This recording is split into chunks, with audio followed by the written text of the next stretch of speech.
The Last Prince, created by New York Times best-selling author Patrick Larkin. Chapter 2, Into the West, Part 1. Unable to avoid the coming war for the throne, Nikanor and his two companions turned west, planning to sail for Rome to secure allies. For 10 days, Nikanor, Quintus, and Aristides traveled across the desert toward the Syrian coast. They met occasional merchant caravans headed east, but saw no one following them west. They kept moving from sunrise to sunset, stopping only to rest and water their horses. At last, on the 10th day, they reached Alexandria at Isum, the port of Antioch. Ships crowded the harbor, loading and unloading wares from across Alexander's vast kingdom. The Great Sea, Aristides.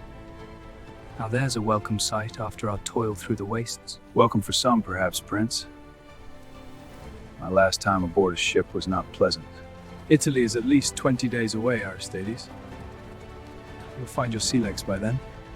Later that day, Nikanor and the others sold their weary mounts to a horse dealer near the port and took passage aboard the merchant ship Irene, bound for Brundisium in Italy.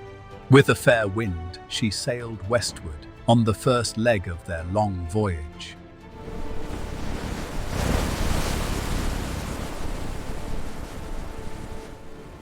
A divine omen, Nikanor. A sign that you will someday wear a crown instead. Or maybe the gods just didn't like your hat. It had certainly seen better days. You could both be right. I'll pay more attention in the future. Meanwhile, far to the east in Babylon, the life of the king drew to its close. Sire, it is time. You must decide who shall rule in your place. The worthiest.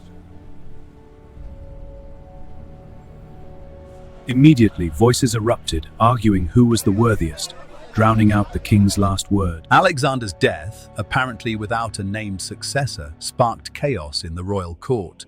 With the last barriers removed, intrigue and plotting turned into swift and violent action. Ptolemaios, the weakest prince, was the first to fall, stabbed by a trusted servant.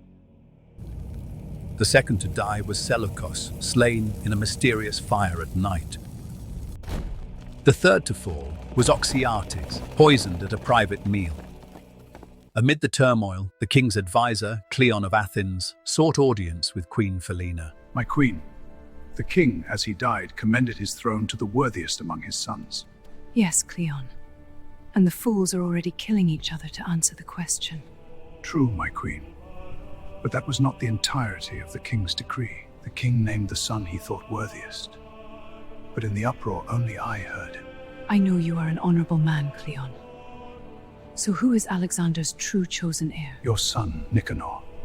Assuming he still lives. I've heard rumors of treachery.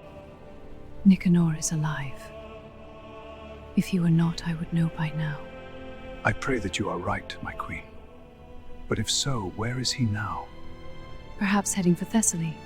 But knowing Nikanor and his friends, more probably elsewhere, somewhere less predictable. Reassured, Cleon offered his allegiance to Philaena and to Nikanor. She gladly accepted. Though heartened by Cleon's revelation, Philaena knew it meant little now. The violence would inevitably worsen. If Nikanor wanted the throne, he would have to seize it by force, amid toil and danger.